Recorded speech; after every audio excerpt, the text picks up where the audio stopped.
সবাইকে জয় যিশু। আমাদের মহান প্রেমময় পিতা প্রভু যিশু খ্রিস্টের নামে আজকে সকালে আমি সবাইকে স্বাগত জানাই। আসুন আমরা আজকে ঈশ্বরকে ধন্যবাদ দিই এবং তার চরণে উপস্থিত হতে পেরেছি। তাই আসুন ঈশ্বরের বাক্য থেকে আজকে আমরা পাঠ করি এবং প্রার্থনায় যাই। আমি এখন যে বিষয়ের উপরে আজকে বাক্য পাঠ করব তা হচ্ছে আমরা একজন ভালো খ্রিস্টান স্ত্রী কিভাবে হওয়া যায়।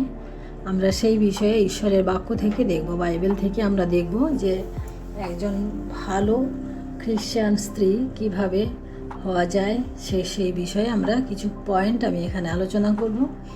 আমরা দেখি যে প্রত্যেকটি মেয়ে যখন বড় হয় আস্তে আস্তে তাদের প্রত্যেকের জীবনে একটা স্বপ্ন থাকে যে একটা ভালো সুন্দর তার ছেলের সাথে একটা বিয়ে হোক, সে সুন্দরভাবে একটা পরিবার হোক এবং সে আনন্দে থাকুক। কিন্তু বর্তমান সমাজে আমরা দেখি যে এই স্বপ্ন অনেক মেয়ের জীবনে ভেঙে যায়।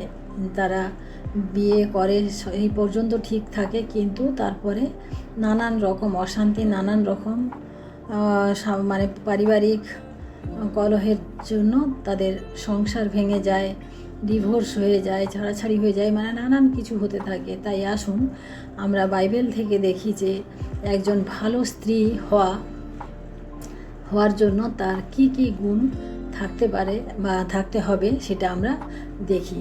আমি প্রথমত আদি পুস্তক তার 2 অধ্যায় 18 পদ আমি পাঠ করি।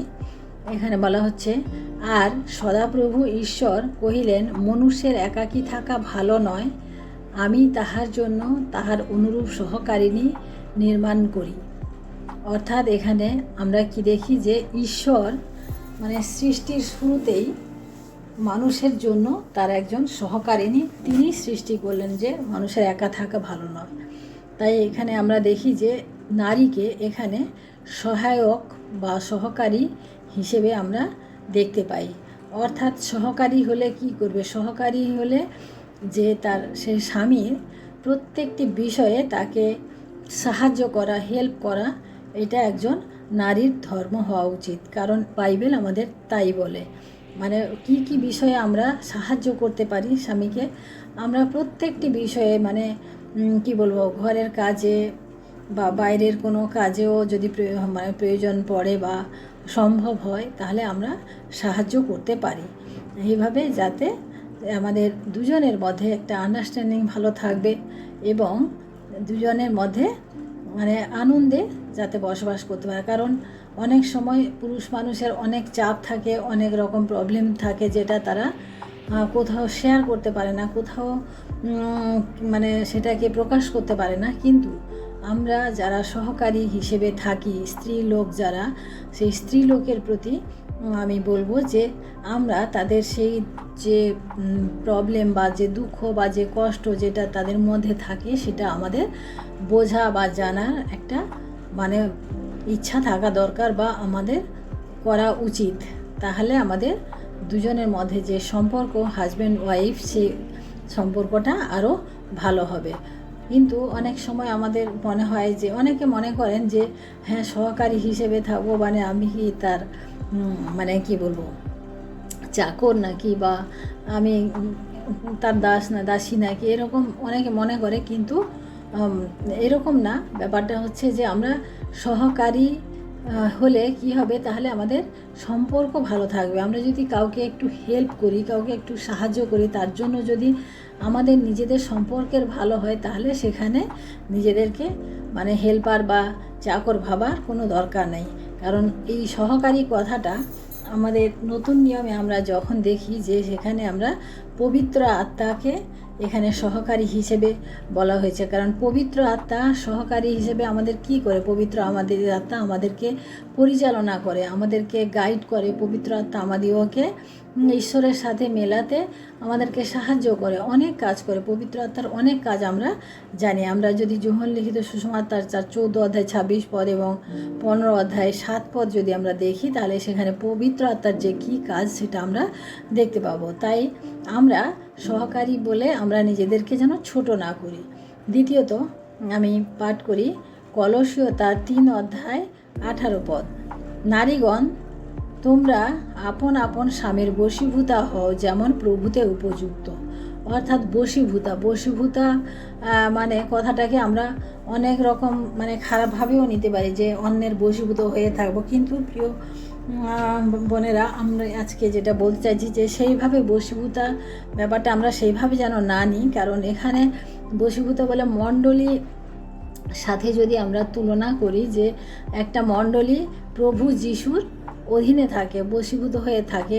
তার কারণ যে ঈশ্বর হচ্ছেন আমাদের পরিবার মানে মণ্ডলীর মস্তক। সেরকম একটা পরিবারেরও মস্তক হিসেবে কিন্তু স্বামী থাকে। সেই স্বামীর অধীনে থাকা বা স্বামীর কথা শুনে থাকা আমাদের স্ত্রীদের খুবই দরকার বা কর্তব্য। তাহলে কি হবে, একটা সংসার সুন্দর মতো হবে। কিন্তু নিজেকে আমরা যেন বশীভূত মানে সেই মানে খুব ছোটোভাবে নিজেদেরকে দেখা ঠিক না, বা নিজেদেরকে সেরকম ছোট মনে করাও ঠিক না। কারণ এই একটা পরিবারে যদি দুজনে লিডার হয়ে যায়, দুজনে যদি মানে মানে কী বলবো মস্তক হওয়ার চেষ্টা করি, তাহলে সেখানে অশান্তি হবে। সেই জন্য আমাদেরকে সবসময় মস্তক বা লিডার হিসেবে আমাদের স্বামীদেরকে সেই দায়িত্বটা দিতে হবে, বা সেটা আমাদেরকে মেনে নিতে হবে। অনেক সময় আমাদের অনেক অনেক বুদ্ধি বেশি স্ত্রীদেরও থাকতে পারে, বা স্ত্রীদের অনেক সময় অনেক পড়াশোনা বা শিক্ষা দীক্ষা অনেক বেশি থাকে। কিন্তু সেক্ষেত্রে আমাদেরকে জানতে হবে যে আমাদের উপরে একজন আছে, যেটা ঈশ্বর মনোনীত করে পাঠিয়েছেন। সেই জন্য আমাদেরকে সবসময় সেই স্বামীর বশীভূত হয়ে থাকার চেষ্টা করতে হবে। তাতে কি হবে, আমাদের পরিবারটা অনেক ভালো হবে। কারণ আমরা যদি লড়াই ঝগড়ার মধ্য দিয়ে আমি বড় বা আমার বেশি জ্ঞান আছে, আমার বেশি বুদ্ধি আছে, এরকম যদি মনে করি, তাহলে কি হবে, তাহলে সংসারটা সুন্দরভাবে হবে না। যাতে আমাদের সংসার সুন্দর হয়, তার জন্য আমাদেরকে ঈশ্বরের বাক্য মনে রাখতে হবে। কারণ ঈশ্বরের বাক্য এখানে বলে, নারীগণ তোমরা আপন আপন স্বামীর বশীভূতা হও, যেমন প্রভুতে উপযুক্ত। কারণ প্রভু এইভাবে আমাদের চান। তাহলে আমাদের একটা সুন্দর খ্রিস্টীয় পরিবার আমরা গঠন করতে পারবো। আমরা তারপরের পয়েন্ট দেখি, যে ইফিসীয় তার 5 অধ্যায় 22 পদ। এখানেও আমরা দেখি, নারীগণ তোমরা যেমন প্রভুর তেমনি নিজ নিজ স্বামীর বশীভূতা হও। এখানে কথাটা বশীভূতা লেখা আছে, কিন্তু অ্যাকচুয়ালি ব্যাপারটা হচ্ছে যে রেসপেক্ট। ইংলিশ বাইবেলে যখন আমরা দেখি, সেখানে কথাটাকে রেসপেক্ট বলা হয়েছে, অর্থাৎ স্বামীকে রেসপেক্ট করা। অনেক সময় আমরা এই ব্যাপারটা মনে করি যে না, আমরা তো দুজনে একই, অতএব রেসপেক্ট করার কি আছে বা এ করা। কিন্তু এরকম না। যদি আমরা প্রভু যিশুকে যদি মণ্ডলীর মস্তক হিসেবে আমরা যদি রেসপেক্ট করি, সেরকম স্বামীকেও আমাদের পরিবারের মস্তক হিসেবে আমাদের রেসপেক্ট করা দরকার আছে। আমি আরেকটু আগে বললাম যে আমাদের হয়তো অনেক জ্ঞান, অনেক বুদ্ধি, অনেক মানে শিক্ষা দীক্ষা অনেক বেশি থাকতে পারে, কিন্তু স্বামীর যদি কমও থাকে, তাহলেও আমাদের তাদেরকে সেই সম্মানটা দেওয়া উচিত। তাহলে তাতে কি হবে, আমাদের পরিবারের যে অশান্তি সেটা আর হবে না। সেই জন্য রেসপেক্ট করাটা খুব দরকার। এবং যদি আমরা রেসপেক্ট না করি, তাহলে আমাদের সন্তানেরাও দেখবে সেটা সেভাবেই, তারাও পরবর্তী জীবনে তারাও সেভাবে করবে। তার জন্য আমাদিগকে যথাযোগ্য সম্মান দেওয়া সেটা কিন্তু একান্ত দরকার। আমি তারপরে পয়েন্ট দেখি, আমরা ইফিসীয় তার 5 অধ্যায় 31 পদ। এই জন্য মনুষ্য আপন আপন পিতামাতাকে ত্যাগ করিয়া আপন স্ত্রীতে আসক্ত হইবে, এবং সেই দুইজন একাঙ্গ হইবে। অর্থাৎ একাঙ্গ হওয়া মানে এক হয়ে যাওয়া। স্বামী স্ত্রী আমরা আলাদা আলাদা নয়, আমরা একটা টিমের মধ্যে। আমরা একটা মানে একটা পরিবারকে তৈরি করার জন্য, একটা পরিবারকে গড়ে তোলার জন্য যে টিম থাকে, সেই টিম হচ্ছে স্বামী স্ত্রী। অর্থাৎ এখানে দুজনে আলাদা নয়, দুজনে এক। সেই জন্য আমরা কখনো একে অন্যের দোষ ধরে, একে অন্যকে ছোট করে, একে অন্যের সঙ্গে ঝগড়া লড়াই করে আমরা যেন জয়ী হতে না চাই। কারণ একটা টিম ওয়ার্ক আমরা যখন করি, তখন আমাদের উদ্দেশ্য হবে যে আমার পরিবারটাকে আমাকে সুন্দর রাখতে হবে। সেই জন্য আমাদের অনেক সময় অনেক কিছু স্যাক্রিফাইসও করতে হয় তার জন্য।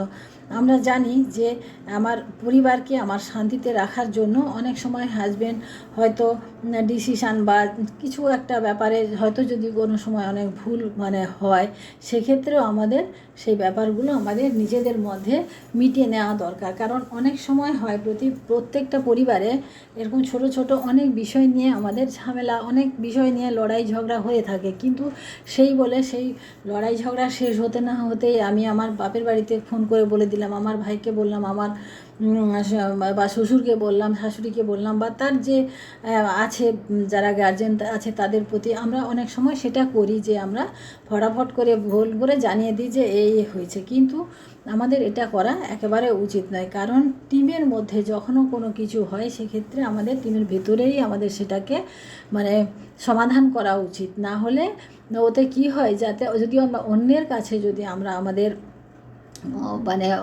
অপোজিট পক্ষ বিপরীত পক্ষের যদি দোষগুণ আমরা যদি প্রচার করতে থাকি, তাহলে সেক্ষেত্রে লোক সেখানে আমাদের দুর্বলতার সুযোগটা নিয়ে তারা পরবর্তীতে আমাদেরকে দোষারোপ করে।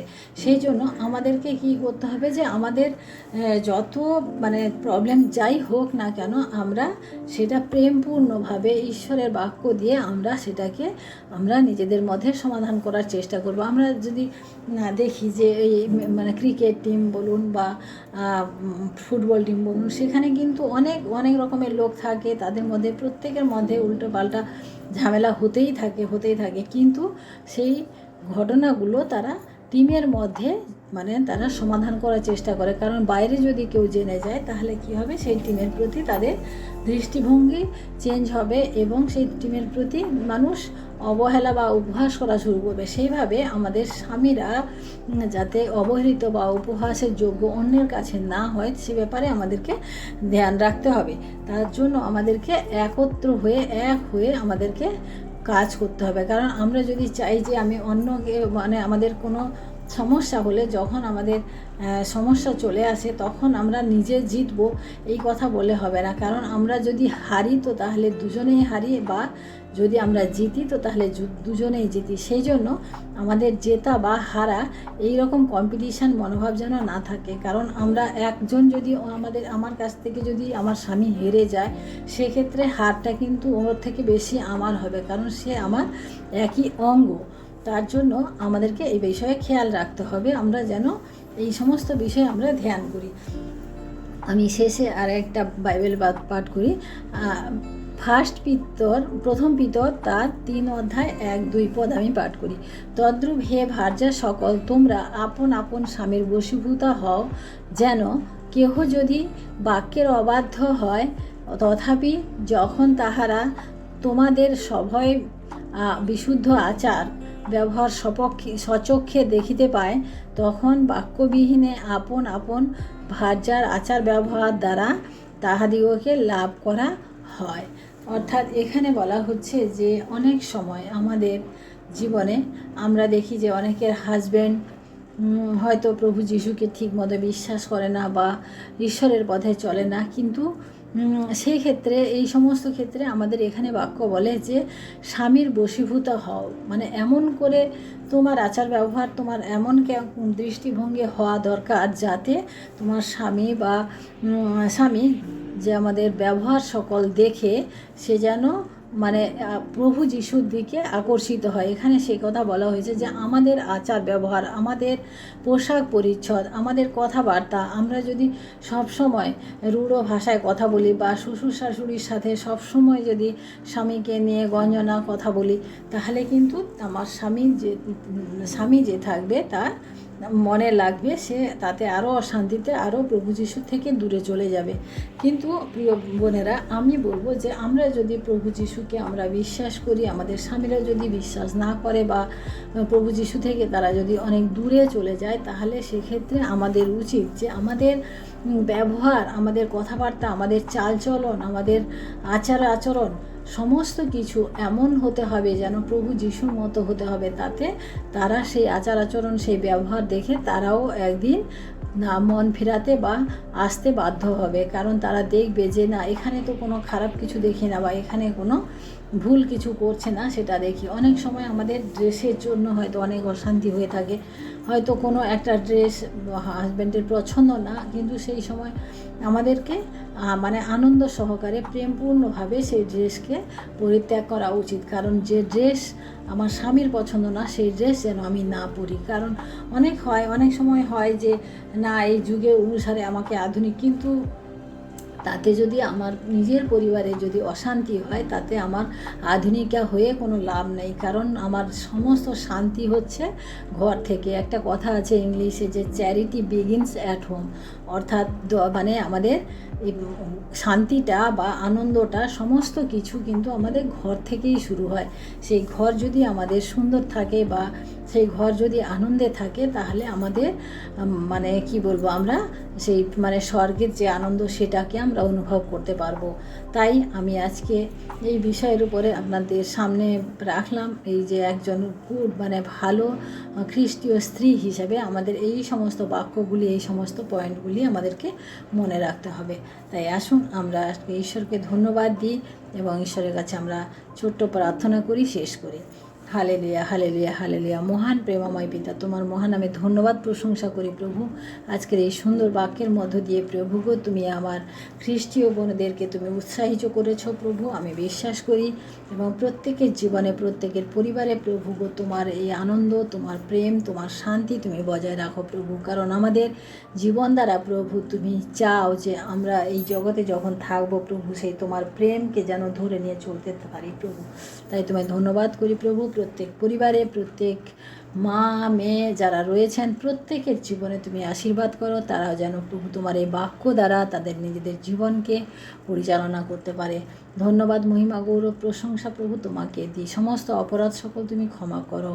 আমাদের সঙ্গে সঙ্গে থাকো। আজকের এই দিন তোমার হস্তে সমর্পণ করি। সারাটা দিনের ভার তোমার হস্তে রাখি। এই বিনতি প্রার্থনা চাই আমাদের মুক্তিদাতা ত্রাণকর্তা প্রভু যীশু খ্রিস্ট তোমারই নামে, আমেন। সবাইকে জয় যীশু। সবাই ভালো থাকবেন, সুস্থ থাকবেন। আজকের দিনটি সবার শুভ হোক। জয় যীশু।